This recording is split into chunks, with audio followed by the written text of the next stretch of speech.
Podcast de l'article de Rachid Boufous publié sur l'odj.ma.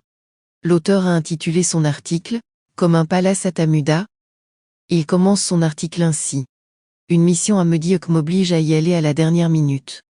Mediok, c'est Tamuda Bay, le nouveau nom de la station balnéaire du Nord, prisée par la jet-set marocaine. Anciennement on l'appelait, selon les projets balnéaires Kabila, Ristinga, Smir ou Kabonegro.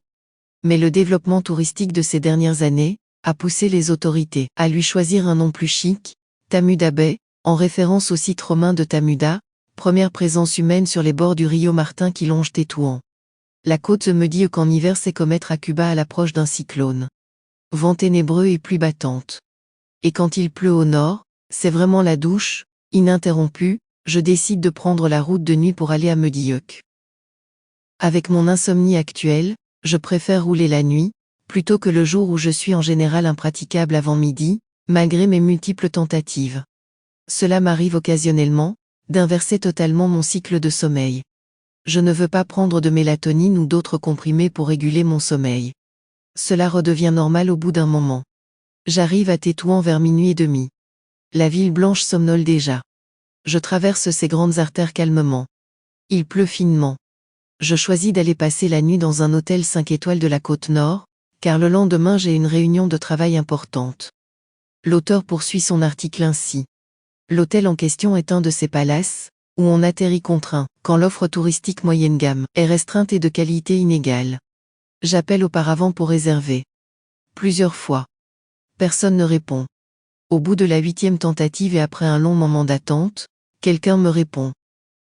J'ai préalablement vu les prix sur Internet. Cela oscille entre 1350 à 2020 dirhams, pour le même produit de base, une chambre single avec petit déjeuner. Le réceptionniste me dit que ce qu'il a de disponible est à 2020 dirhams, taxes de séjour touristique comprises, arguant qu'à ce prix il me fait sa meilleure offre. Même si je lui cotais les autres offres glanées sur Internet, chez lui, rien n'y fait, il s'accroche à son prix, qui est similaire à celui de Booking, qui par ailleurs affiche le prix le plus haut. Il me prend vraiment pour un gong.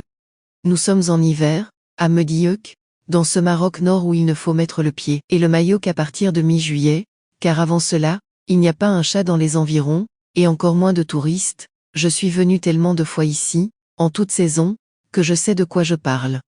Mais il est minuit passé, et je n'ai pas envie de me prendre la tête, à aller ailleurs. Je me dis que de temps en temps, ma fille abasse. Après tout je viens pour le travail, et autant que je sois logé dans de bonnes conditions.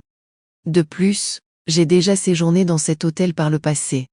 Je me suis dit qu'avec le temps, peut-être que l'accueil s'est amélioré, et qu'une nouvelle expérience, moins décevante que la première pourrait me satisfaire cette fois-ci. Je sais par expérience qu'en hiver, cette saison morte est à appréhender avec prudence. Dans beaucoup d'hôtels situés principalement dans les stations balnéaires et les villes de la côte, très peu de fréquentation personnelle réduite et service au minimum. J'atterris à l'hôtel. Effectivement il n'y a pas âme qui vive. J'attends que quelqu'un vienne me prendre mes bagages. Valou, nada, je me décide de mettre mon baluchon sur le dos, quand je vois une silhouette emmitouflée dans un immense cache-colle et grelottant de froid, venir en courant vers moi, pour me proposer de prendre mes bagages. Je lève les yeux, le mec était bleu de froid. Il fait 14 degrés dehors, avec un ressenti de 0 degré. Un vent puissant lacère son visage de riz fin, et je ne vois que ses yeux globuleux souffrant la grêle.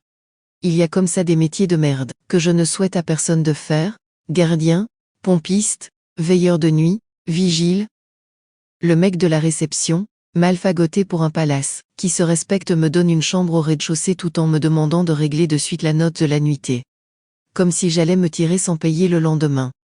On n'est jamais assez prudent avec les clients des hôtels. Même s'ils choisissent un palace au Maroc, je demande une chambre à l'étage, et le mec me dit qu'il y aura un surcoût de 300 dirhams, vu que celle-ci a une vue sur la mer. La mer, justement, est tellement déchaînée ce soir, que son bruit arrive jusqu'à la route nationale. Il n'y a pas de petits profits et les surclassements ne doivent pas figurer au programme d'accueil de cet hôtel. Je me dis que ça ne sert à rien de payer plus pour voir une mer déchaînée durant 15 minutes le matin, au réveil. Je préfère rester au rez-de-chaussée. Je retrouve ma chambre, au milieu d'un très long couloir, avec vue sur rien. Devant moi, une large baie vitrée donnant sur une espèce de jardinet glauque. Les matériaux de la chambre sont onéreux, mais sans style. Les couleurs aux murs sont d'une arabisation avancée et assez radioactive. Le décorateur devait détester Traumatis, pour n'en retenir que la laideur de forme et de ton non assortis. L'auteur décrit ainsi: trop de couleurs moches, des claustras métalliques qui claquent au balcon, et puis une immense baie vitrée, qui laisse passer le vent de l'extérieur malgré le double vitrage. Pas de joints aux encablures ni de rupture de pont thermique. Je glisse ma main entre les profilés, qui s'entrecroisent et je sens le vent froid caresser mes doigts, l'horreur absolue dans une chambre. Au plafond trône une ferfara, comme on dit chez nous, qui sert à ventiler la chambre, pour faire genre, chambre à la Hemingway, à Habana me dit Huck. Manquent les marlins et autres, les gros cigares et la bouteille de whisky.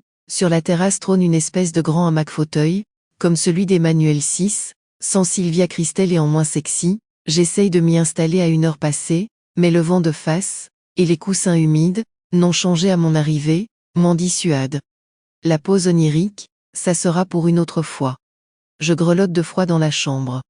Le vent frais de dehors continue de rentrer dans la chambre à travers la jointure de la baie vitrée.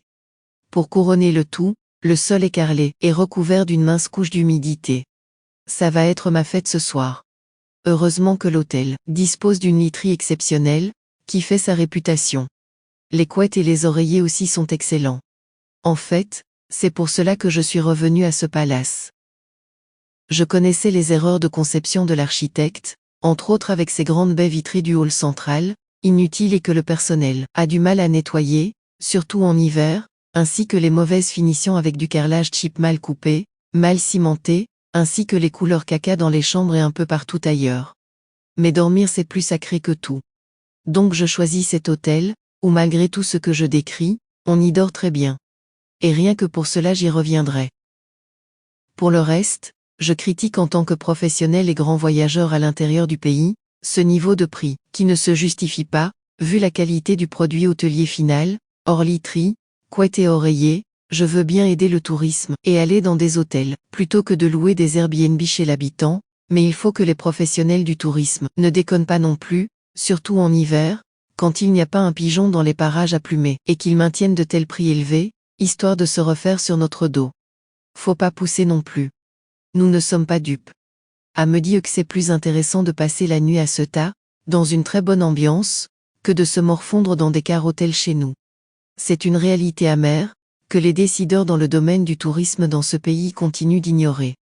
Ça ne leur parle tout bonnement pas. Je décide de dormir.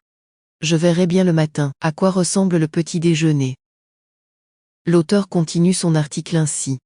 Au matin, j'atterris au petit déjeuner dans la grande salle de l'hôtel. Nous nommons 5 clients dont 3 étrangers. Ça se voit que l'immense hôtel est vide. Le personnel est très gentil et prévenant. On me sert à table. C'est pratique. Pas de buffet. Je trouve cela plus rassurant. Le café est excellent. Les œufs au plat aussi. Je ne dirais pas autant du msemen et des viennoiseries, car quel que soit le type d'hôtel ou son rang au Maroc, c'est pareil, du réchauffé datant de la veille. Ça ne rate jamais, quand l'occasion m'est offerte, je vais toujours prendre le petit déjeuner chez un boulanger-restaurateur connu. Je suis sûr que le pain, les viennoiseries et le reste est du jour. Mais ce n'est pas toujours possible, je finis mon séjour, je fais mon check-out et le réceptionniste oublie de me donner ma facture. Cela m'est arrivé 2 fois ce mois, à 1200 km d'intervalle. Je dois appeler au téléphone, et quand on m'envoie la facture par mail, elle ne comporte ni le prix du séjour, ni le cachet de rigueur. Bref, si j'ai décidé de parler de cet hôtel 5 étoiles, c'est pour narrer la façon avec laquelle le tourisme haut de gamme au Maroc perd des clients, hiver comme été. Je ne nommerai pas cet établissement, par courtoisie et parce que les 5 étoiles au Maroc ont la fâcheuse coutume de se ressembler tous, en matière d'accueil, de propreté et de séjour. En définitive, j'estime que ce sont d'excellents 3 étoiles plus ou à la rigueur des 4 étoiles moins, pas plus. Afficher de tels niveaux de prix pour de telles prestations est tout bonnement anormal, quel que soit le prix qu'on a mis dans la construction de ces hôtels. Avoir du marbre ou une grande baignoire dans les salles de bain, ce n'est pas cela le confort. Avoir du mobilier cher, non plus. Le confort dans un hôtel haut de gamme, c'est de sentir qu'on est un client privilégié et unique. C'est avoir droit à des prix de séjour raisonnables, c'est manger des choses comestibles, c'est de ne pas grelotter de froid dans sa chambre, c'est enfin un service irréprochable, c'est de vivre enfin une expérience client mémorable et qui plaide pour qu'on retourne toujours aux mêmes hôtels ou chaînes d'hôtels, Sur quels critères distribue-t-on les étoiles aux hôtels au Maroc? Et y a-t-il un contrôle sérieux et rigoureux des hôtels haut de gamme? J'en doute fortement, vu l'état de détérioration avancée des hôtels. Moins de 10 ans après leur ouverture, les gens ne vont plus dans les hôtels au Maroc, que contraints par leurs obligations professionnelles. Pour leurs vacances, quand ils le peuvent, ils préfèrent aller ailleurs, dans d'autres pays, où ils se sentent mieux accueillis, mieux servis et surtout non jugés. Durant Covid, les hôteliers marocains criaient famine. Maintenant que Covid est parti, on a l'impression qu'ils cherchent à se refaire sur le dos des pauvres clients locaux. Apparemment, la crise pandémique ne leur a rien appris. Mais à continuer comme ils le font actuellement, je ne leur donne pas 10 ans d'existence, avant qu'ils ne ferment tous leurs portes, les uns après les autres, la démocratisation du voyage étant passée par là et la mise à niveau managérial non réalisée. L'auteur conclut son article ainsi. Malgré cela, je continue à être nationaliste, à vouloir défendre notre tourisme, malgré ses carences afin qu'il puisse s'améliorer et être à la hauteur des plus grandes destinations. Nous avons toutes les potentialités pour y arriver, et le personnel qui y travaille est très motivé et veut juste satisfaire le client, mais la philosophie générale, qui règne chez les hôteliers et propriétaires d'hôtels au Maroc, ne cadre pas avec toutes ces potentialités et ces bonnes volontés des clients et du personnel. Dommage, car le tourisme est une industrie à part entière et non une rente de situation. Et cette industrie ne ménage pas les mauvais et les incapables, le darwinisme économique y est plus prononcé qu'ailleurs. À bon entendeur, réveille-toi. Rédigé par Rachid Boufou, et lu par l'intelligence artificielle de l'ODJ Media. N'oubliez pas de télécharger notre application l'ODJ mobile sur Android et iOS, et de vous abonner à notre chaîne YouTube l'ODJ TV, si vous souhaitez être au courant des dernières actualités, podcasts et émissions télévisées.